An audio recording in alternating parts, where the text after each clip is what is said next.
All right, we are going into week 4, I think, of the search for Brian Laundrie in the case of Gabby Petito's murder. So as everybody knows, if you don't know, watch my previous video, but I think at this point everybody has an idea of what's going on with Gabby Petito and Brian Laundrie. Brian Laundrie is still on the run as we speak. He has been reported as missing by his family. I would say that he's hiding. He's not missing. He's hiding. And everybody knows this. So first off, I want to talk about the ongoing search in the Carlton Reserve. There was a lot of speculation that Brian could live for long periods of time out in the Carlton Reserve because it is such a vast area, or that if he had killed himself or something, that his body would be hard to find because it was all swampland. So in the last couple of weeks, the water has receded a bit as the season goes on, and they have extended their searches into those areas using all-terrain vehicles and boats and stuff like that to search. Still haven't turned up any leads. There was at one point a report that there was a campsite found in the Carlton Reserve, but that ended up being not the case. There was speculation that maybe that was a misnomer put out there to mislead the family, the Laundrie family, into thinking they had found something. They did bring in Chris Laundrie, Brian's father, into the Carlton Reserve, and I'm not really sure what they spoke to him about because obviously his attorney is clammed up and they are not really speaking about anything right now. So, and the investigators are really keeping things close to the vest right now. So the search has kind of gone on and off. I feel like they kind of scaled it back, then they ramped it back up, scaled it back, ramped it back up. In last week, there was a cadaver dog brought in, so there was a lot of hope that maybe something would come of that, but nothing did come of that. And then also there was some police officers seen with what looked like a SWAT team. And the police did state at that point that it was just a training exercise and that didn't really have anything to do. Yes, they were searching the reserve still, but as they were searching, they were using that as an opportunity to do some training as well. And also, there was a situation at the reserve. There was some crime tape put up around the same time they were doing that training. So I think that that was what people are kind of thinking right now. It was related to the training. Maybe they didn't want cameras over there because there's media everywhere, you know, all over Grand Teton still. They're all over Florida. They're, you know, in the Carlton Reserve. I'm sure that there's people out on the Appalachian Trail keeping an eye out. So there's also been a timeline change. The Laundrie family attorney made a statement that the last day they saw Brian, the Chris and Roberta, the parents, were incorrect about the last time that they had seen Brian. They said originally that they had seen him last on September 14th. And then they changed that to September 13th, which in the scheme of an investigation like that, that is a lot of time. And that is another big head start to Brian, because that's another day earlier that people weren't on the lookout for him. Nobody knew to even look for him at that point. He was, you know, I don't even know if at that point they had called him a person of interest in Gabby's missing case. At that point, she was still missing and then had been subsequently was found. This case is crazy. I don't mean to laugh, but this is just crazy. Dog the Bounty Hunter is on the case as well. A lot of speculation that this is just a huge publicity stunt for him. He obviously has his TV show that they're following him, and I'm sure there's going to be episodes about this, and he's, you know, monetizing this tragedy. But you know what? At one point I posted something like, if this is the guy who's going to find her, then what a year 2021 has been. It would be appropriate, right? So there's been a lot of tips, he states, that have been submitted to his tip line that he's at first he was not going to share it with the police, and then he decided, you know what, I am going to go ahead and give this information to the police. But I think everybody at this point has kind of called bullshit on Dog the Bounty Hunter. His own daughter even said, this is just a publicity stunt. At one point, there was pictures of him like holding a Monster can, claiming that that was something that Brian Laundrie, you know, had left behind. But that almost makes me feel like he was kind of like organic, like Mr. Organic. So I don't know if Monster would be what he, you know, where would he get that even off the grid?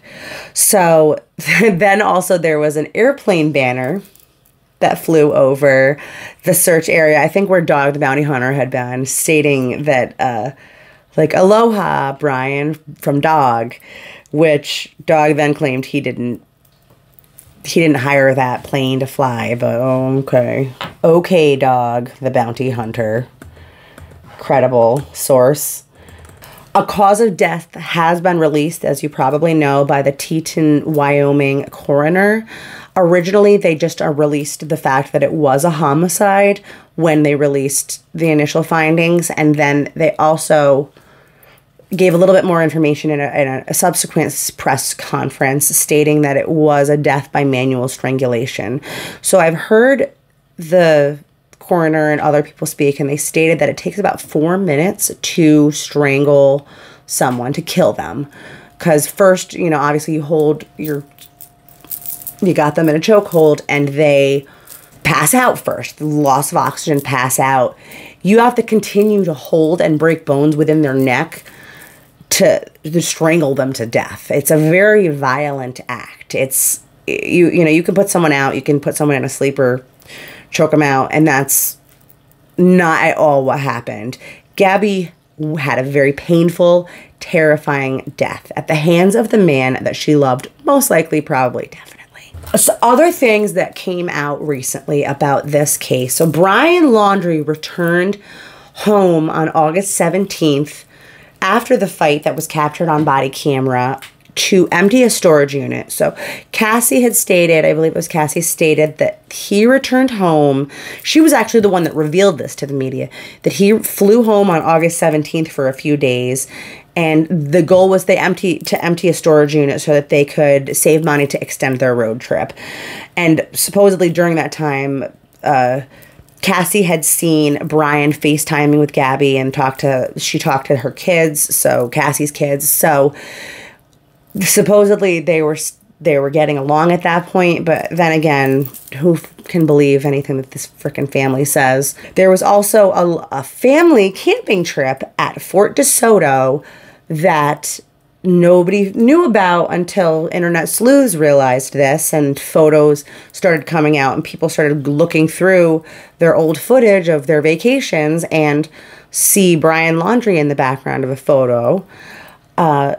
The weekend of September 6th through the 8th, which is also ironic because there are photos of Brian and Gabby from February of, I think, of 2021, of them at Fort DeSoto, and Brian and Gabby, it looks like they're in like a historical setting in a jail cell behind bars, which, knowing what ended up happening to Gabby and what'll eventually happen to Brian when they find him, because he is a coward. He's not going to kill himself. He's on the run. They're going to find him, like this guy. An idiot. So they were staying at a waterfront campsite as well, which is kind of interesting to me because there was an Instagram live video that popped up for 1 second on Brian Laundrie's Instagram that showed him in a boat. So there's a lot of speculation that maybe he was in this, I think that was why, the swampy area, or that he was had, you know, fled the country potentially. All right. So something shocking that happened. Cassie Laundrie has been, as well as her parents, they live at 2 separate locations, but she has been at the mercy of protesters who have just been on her case about what's going on with her parents and her brother. And so she and her husband finally came outside and they did a little interview, a long interview actually, which I will link below, basically talking about what they know and what they don't know, which they claim is they don't know a lot. They claim that Gabby, they loved her, that they're missing her, that they haven't not talked to that Cassie has not talked to her parents since all of this went down and Brian went missing. She also said she wants Brian to come forward. She even did an interview with ABC News. I think it was like the next day. She was on Good Morning America saying that she wants him to just come forward, and that she knows as much as the public does. The family attorney basically threw her under the bus and told her don't talk to anybody and to clam up, but her kids are inside. There's protesters outside, and the kids are afraid. So understandably, the kids are afraid, right? I wouldn't want protesters outside my house if God forbid my brother did anything. My brother's a blessing, by the way, so he wouldn't do that, but anyway. So Cassie had actually gone to Fort DeSoto on the weekend of the 6th to visit with Brian, and her kids went with her and her husband, and they visited for a few hours. She said that Gabby didn't come up, that they didn't talk about it, that she figured that Gabby and Brian had just broken up and that they maybe were fighting, and so she didn't say anything. She didn't ask anything, which I don't.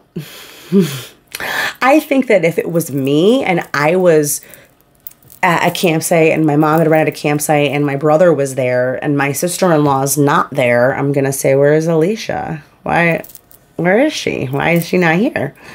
You know, and hopefully he says she's at work or something, like not that she's dead in the Grand Tetons, whatever.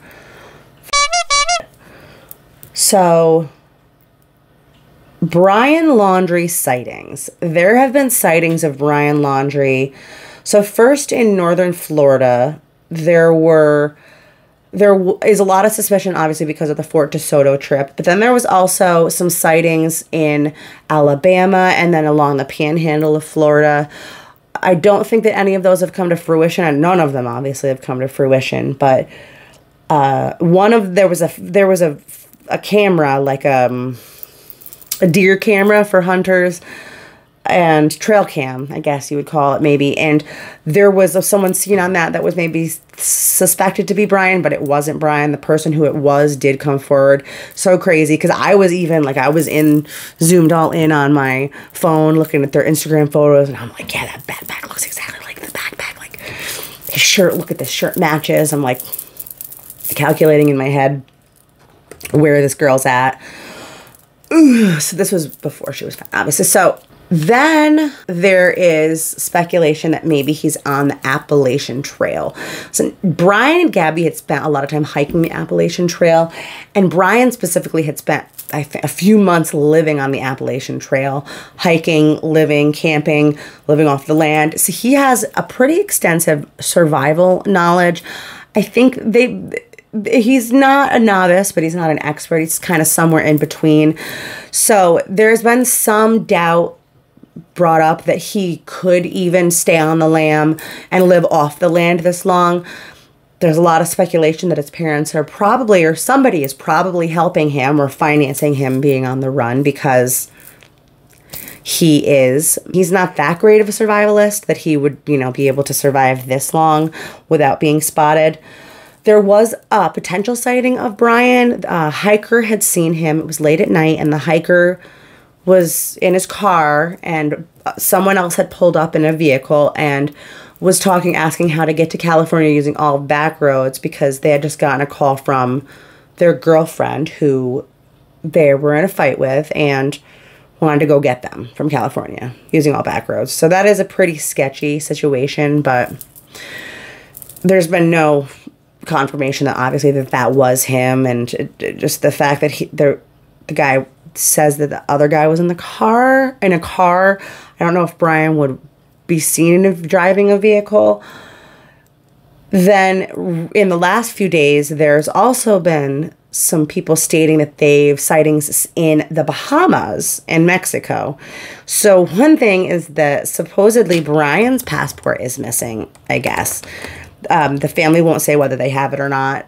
They apparently don't. The police have his phone and a lot of his other stuff that he left behind, but they do not have his passport. So one thing that was stated about the Bahamas is that this case is not getting quite as much media attention in the Bahamas as you would expect.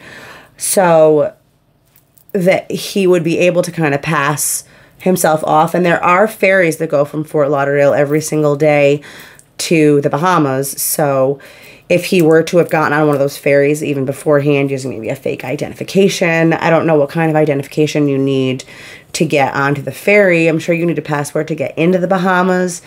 I just really don't know. Something that rubbed me the wrong way is a comment that Brian, the Laundrie family attorney, made about John Walsh, which John Walsh is on the case. He is looking for Gabby. He's pissed off because he feels for Gabby's family, as everybody does. The attorney is claiming that John Walsh is using this as basically a cash cow. Oh my God, it pissed me off. Please do not talk shit about John Walsh. Please don't talk shit about John Walsh. This guy has been fucking through it. That's like talking about Natalie Holloway's mom like shit. You want to talk about Kyron Horman's mom like shit? No, no thank you. John Walsh's son was murdered and decapitated, and you don't say shitty shit about people who are just trying to help. All right. This is what the attorney said. I'm going to find it. Oh my God. Please excuse me for even saying this. Dusty relics like that dog and John Walsh need a tragic situation like this so they can clear the cobwebs off their names and give their publicity-hungry egos some food. Classy. Real classy. Bertolino. All right, so lastly, in the last couple of days, this is kind of the last thing that really happened, is that the parents were seen outside. So there were protests. There's been protesters for a while outside, and finally the city's kind of had some ordinances and had to quiet them down. But the parents were outside seen removing protest signs. I don't think that they were removing like the Gabby tribute signs as much as the ones that were defamatory about them. Like somebody had put a bunch of laundry baskets on the lawn, like just so that they can clean up their dirty laundry maybe. And the family came out, like Roberta and Chris came running out at like 2 a.m.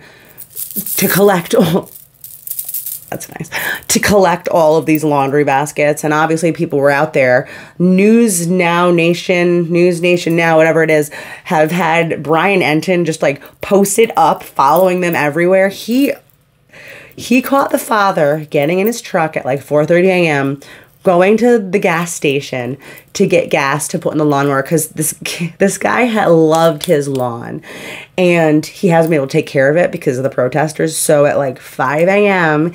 he goes and gets a gas can, and Brian Enton's there like where's Gabby? Why are you getting gas? Why do you have that gas can? Like, it's great. It's just, I love seeing these media personalities and these protesters get in this family's face, because this family is just, they're protecting their son. And I don't know what I would do. You know, my son is an angel and would never hurt anybody.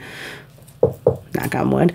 And so, you know, I can't really speak from that to that, but they know something and they're helping Brian. And I think that we need to find him. We need to keep this case going. Obviously, we need to keep talking about this case, because what ends up happening is when a case goes cold, when there's no leads, when nothing is happening, when nothing is moving, then things start to slow down. And we want this to keep going. We want to find this guy. Gabby's parents have done a lot of interviews recently, so I'm going to link to a few of them below. I'm not really going to comment on their interviews, because it's just, you really just have to watch them to feel the emotion behind them, and my heart breaks for them, and I hope we find this guy soon. So please comment below what you think is going on with Brian, whether you think he's alive or dead, where you think he ran to, what you think he's doing, what you think his parents know, what you think Cassie knows, because I feel like she might know a little bit more than she's letting on. Please comment below. Make sure to like and subscribe, because I will be doing more updates about this case, since this is such a huge case. And I'll see you guys in my next video. Thank you for watching.